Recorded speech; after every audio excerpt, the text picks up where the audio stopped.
saniki balik malih. Liyakuna lahum adu wa hasan. Niku kula tak singkat cerita ngeten nggih. Anake raja niku lara baros, lara ora iso mari.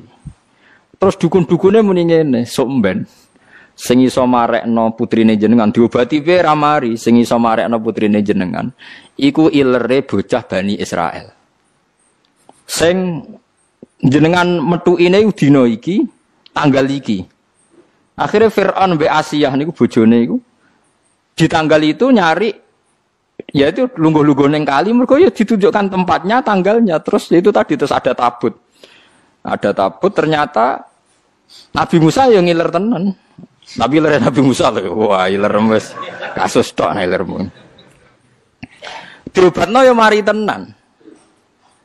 Artinya yo piye-piye keputusane Firaun niku ya ape dipateni tapi ngerti kramate apa mukjizate Nabi Musa akhire ra iso dipateni. Mulane jare bojone Firaun qurratu ainil li wala. Mun bareng wis mari Firaun wis pecundang bareng wis mari kepentingane wis bar tetapi raine kok rai Bani Israil. Asline Firaun ya seneng ae.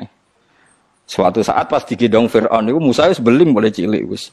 Firaun dijambak jagute. Wis pokoke bakal diculek dijambak. Suwe-suwe diasar turunan apa? Israel. Riyen Israel wae apik, mbok Israel sakniki ora jelas tuh. Akhirnya Firaun mutusno dipateni. Itu masyhur. Akhirnya jare Asia ngucen cah cilik, jambak mboten ngertos. Ora pancen terai turunan Israel. Akhirnya saiki dites. Jika iya apel ambek wowo. Musa rasane berangkang ning apel wis pinter. Asia oleh donga ya Allah, muga-muga Musa niku nyokot wowo. Tenan suwe-suwe Musa nyokot wowo. Gara-gara nyokot jamroh niku Musa akhire suarane alsak. Musa iku pelo, dadi nabi pelo nggih nabi sinten? Musa. Gara-gara cilike nguntal wowo. Mergo pangeran nak Musa mangan apel, berarti nyokote ya jarak kan wis terpelajar. Jadi karena nyokot wowo berarti lu cah cilik wowo be apel lu milih wowo. Umpama dekne milih apel Firaun mateni mergo terbukti wis pinter. Jadi goblok kadang ya penting. Ben kena disalahno pangeran lho, kula pancen goblok Gusti. Mulane goblokmu terusno dadi soben. Soben aku wis salah perilaku takoki pangeran, kowe kok iso ora roh aturanku ngene-ngene matur. Ngapunten Gusti. Mergi kula napa? Goblok. Mulane goblok ku barokah, paham? Mulane kadang goblok ya penting. Wonten hadis aksaru ahlil jannah al-bulhu. Akeh-akeh sing bu swarga wong napa? Wong bodho. Mergo khitab-khitabe pangeran niku anggere kena bodho wis mboten pirsa Gusti. Aku ora pirsa, goblok Gusti. Kok goblok pergi mboten cerdas. Lah mari jenengan paringi goblok ya akhire mboten paham. Swarga, you know? Tapi goblok sak goleki dhuwit aja kok golek dhuwit pinter pas agama goblok. Iku pangeran ra ngandel nah niku ngono. Nah goblok ya goblok kabeh aja kok urusan agama goblok, urusan donya pinter. Dadi intine niku Asiyah niku nggih rasional.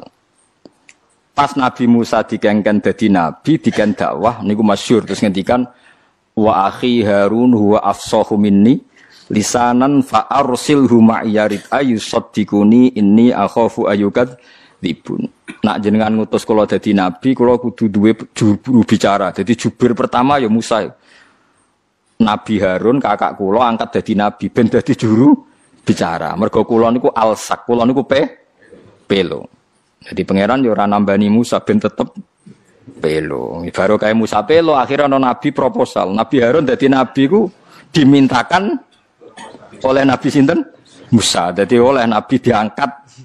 Mulane Nabi Harun yo sungkan kakak tapi wedi merkane dene dadi nabi ku barokah Musa pelo. Mulane kira ana kiai ra sugih kudu manfaatno ben kowe iso dadi kebutuhane kiai aja malah ra ana gunane, malah ra jelas. To melarat tapi pinter omong. Pancen melarat ora pinter omong. Terus pinter apa kan? Mbon.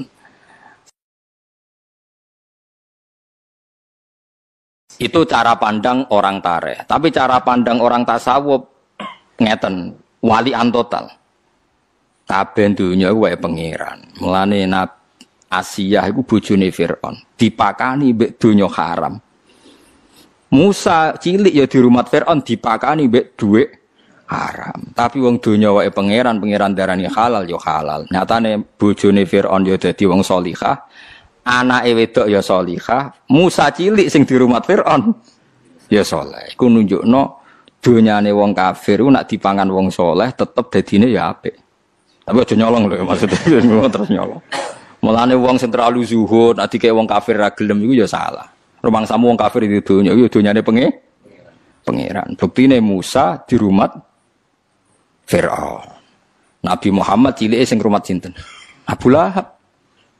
Donyane Abu Lahab kira-kira haram wa halal? Haram. Tapi nak wis dadi kekasih pangeran dadi halal. Perkarane cara pangeran yo donyane. Mulane kepen halal yo kudu dadi kekasih pangeran. Jadi dunia subhat lah, nak sing mangan kasih pangeran yo dadi halal. Cara pangeran iku kekasihku mangan dunyaku. Lah kowe ora pati disayang pangeran mangan subhat tetep subhat. Mergo wong ora jelas mangan donya. Ora jelas. Fungsine ya ora jelas. Tapi nak wali kan fungsine kanggo agama jelas kekasih pangeran. Sing harame dadi halal. Tapi aja nyabu maksudnya sing donya-donya sing. Jadi halal itu kan ada dua, ya. Ada halal ainnya, memang ainnya halal, kayak uang, kayak gandum, kayak beras itu halal. Tapi menjadi haram karena transaksinya. Nah ini bisa halal dikekasihi Allah. Ada yang haram tuh dzati, kayak khomer itu kan haram, dzati itu tidak bisa halal. Masya wali nak nyabu yo, yo ora oleh wali kok nopo nyabu, yo ora oleh. Dari isak dasem ora ono. Ngene jadi wali ku ya ono jare guru-guru kula yo. Wali ku nak bodoni ku sing pinter, aja kok nak bodoni goblok. Mergo ana cerita wali goblok kepengin dianggap wong wali. Bareng jam 1 bar do Jumatan, "Mbah kok ora Jumatan?" "Aku Jumatan ning Mekah, Jum." Lah sing takok wong ahli alim ngerti falak. "Mbah nak bintu aja ngajak-ajak." Mergo nak jam 1 ning Mekah jam 10 Mbah Sudes tesih ngopi. Tapi dekne muni wis Jumatan ning Mekah wali bento jare. Piye carane bar Jumatan ning Mekah jek jam 10. Songo apa 10 nak jam 1. 4 jam pokoke no. Jam 9 nggih.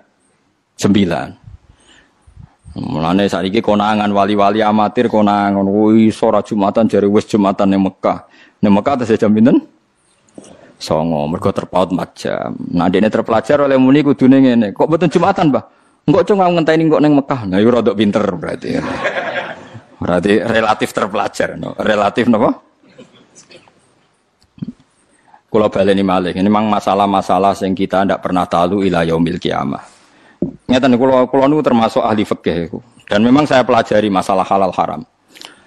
Kulo nu nate belajar halal haram mulai kitab Ihya sampai kitab Syaikhul Qadir Jilani, jenenge kitab Hunyah, sampai kitab Nihayatul Matlab. Halal itu hukum, rungokno nggih. Halal itu hukum. Yang tidak zat loh ya, yang tidak zat. Yang tidak zat artinya tidak khomer, tidak celeng, ya tidak batang, yang tidak zat. Yang halal menjadi haram karena satu proses yang salah. Saya ulang lagi ya, halal yang menjadi haram karena proses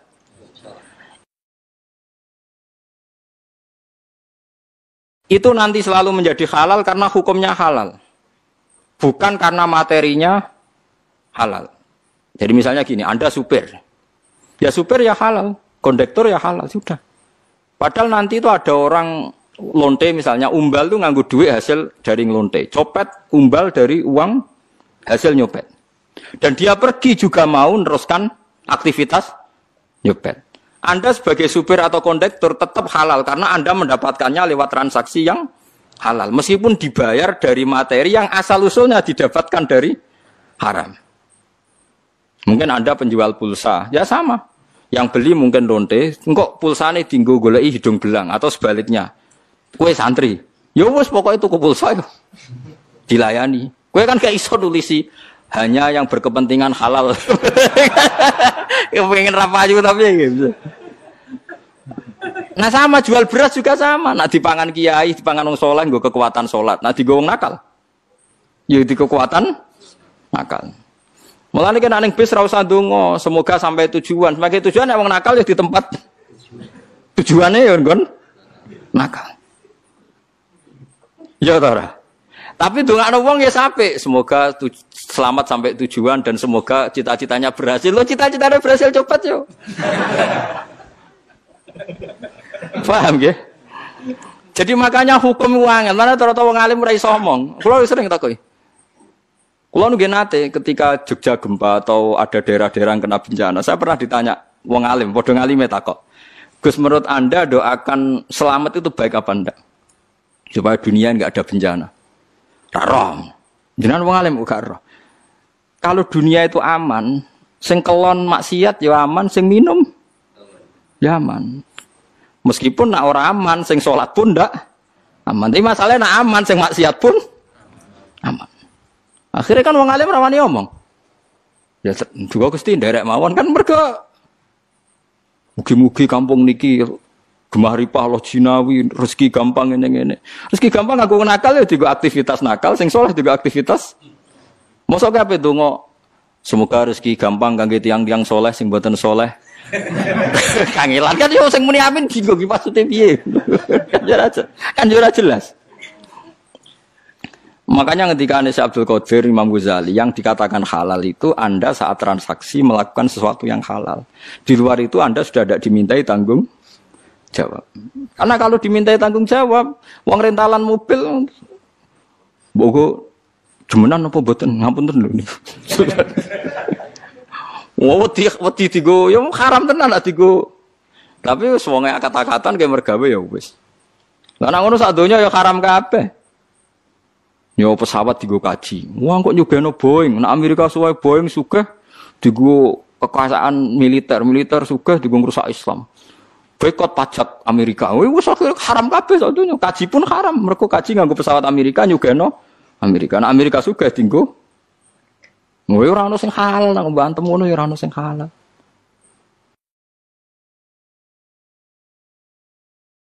Tidak usah berlebihan gitu. Kalau transaksi yang kamu hadapi halal, maka akan menjadi halal. Kalau ndak ya ndak. Allah tidak menuntut di luar itu. Yang jauh-jauh di luar itu Allah tidak nopo? Tidak nuntut. Itu disebut fal halalu halalu hukmin la halalu ainin. Yang dikatakan halal itu kalau menurut Allah halal ya halal. Kalau Allah menurut haram ya haram. Kamu tidak usah nuntut di luar itu. Nah sekarang orang-orang fikih itu ada pertanyaan begini. Ini banyak radi angel. Ada koruptor, misalnya Zaid koruptor. Terus ngasih uang saya 1 miliar. Saya tahu kalau uang itu korupsi. Kalau ini tidak dalam konteks Indonesia contoh umum, rasa tersinggung itu di KPK. Kalau saya kembalikan ke negara yang nggak jelas fungsinya, misalnya ya, kalau dipakai masjid nanti masjid utang jasa sampai koruptor, misalnya. Kalau dalam fikih Islam cara pandang tidak seperti itu. Uang 1 miliar yang penting kamu sita. Karena kalau dikembalikan orang fasik akan dipakai kekuatan fasik. Kalau kamu pakai masjid nanti lembaga agama atau tempat beragama utang jasa sampai koruptor. Iku ana kiai-kiai sing fatwa seguratan ta jembatan, wong fasik yang nganggo, saleh nganggo, penting masjid ya ora utang, ya ora dienggo sarana napa? Sarana napa? Maksiat. Dalilnya adalah ketika Nabi perang mbek wong kafir, rungokno. Ketika Nabi mbek perang wong kafir, ketika wong kafir kalah, hartanya orang kafir disita apa ndak? Disita. Sekarang sampean saya tanya. Hartanya orang kafir itu dari cara haram apa halal rata-rata? Haram. Tapi kalau harta itu dikembalikan karena Nabi orang suci dan sahabat orang baik, sudah jangan makan hartanya orang kafir, balik nawae, yuk dipakai kekuatan kekafiran. Maka target pertama yang penting disita. Nah makanya ini sirinya kenapa ghanimah halal padahal dari hartanya orang kafir. Karena kalau dikembalikan menjadi kekuatan apa orang? Nah sekarang kalau perempuan ini Mustafa tertarik. Ya dalam hukum perang dulu loh ya, tidak sekarang. Dulu perang itu kan yang Nabi mesti benarnya, orang kafir mesti salahnya. Kalau sekarang perang kan nggak jelas. Pemimpinnya ora jelas bener. Paham nggih? Misalnya ada orang kafir perang. Mulai dulu perangnya bawa perempuan karena sebagian aktivitasnya memang harus perempuan, mungkin yang ngatur obat, yang ngatur pernak-pernik. Itu kalau perang kafir kalah, perempuan ini jadi amat dulu. Dan halal dikeloni, misalnya dikeloni Mustafa ya oleh. Asal bagiannya loh ya, wis ditentukan oleh imam. Sing elek bagian Mustafa, sing iki seperti itu. Karena pembagian oleh imam ini bimanzilatil akdi sama dengan akad. Memang itu seperti itu aturan Al-Quran. Walladzina hum li furujihim hafizun illa ala azwajihim aw ma malakat aimanuhum. Amat lah kemana. Logikanya gampang. Kenapa menjadi halal? Padahal kadang punya suami di negara kafir harbi. Karena logikanya gampang. Kamu merasa jijik ngeloni orang amat. Misalnya Mustafa, biasa etika biasanya masjid kok ngeloni nopo? Amat. Mboten Gus niki mboten nyaman kula kok ngeloni tiang kafir. Amat kula balekno mawon ning wong kafir. Nanti amat ini ketika kembali wong kafir dikeloni wong kafir, maka akan mereproduksi tiang kafir. Jadi dari orang kafir kosong menjadi dua, anak-anake loro, anak-anake lima kok dia anak lima kabeh selawe. Berarti gara-gara Mustafa mbelekno amat nglahirno wong kafir selawe dan seterusnya. Tapi nak dikeloni Mustafa nglahirno imam masjid, muadzin, wong nganggur macam-macam, tapi kan Islam, maksudnya tetap Islam, maksudnya ya tetap nganggur maksudnya, tapi Islam. Sebebo ngurusi masjid, musola, kegiatan macam-macam lah. Ya sih ya ngurusi jenazah, tapi kan mergo anake kiai. Sehingga ketika orang kafir menuduh kenapa sahabat itu hipersek, karena kalau perang menang perempuan kafir dipakai amat.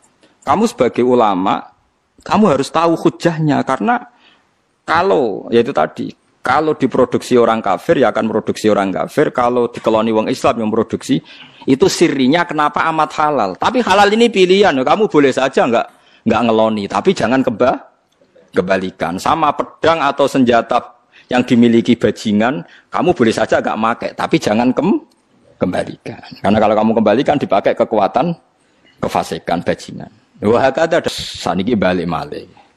Liyaku nalahu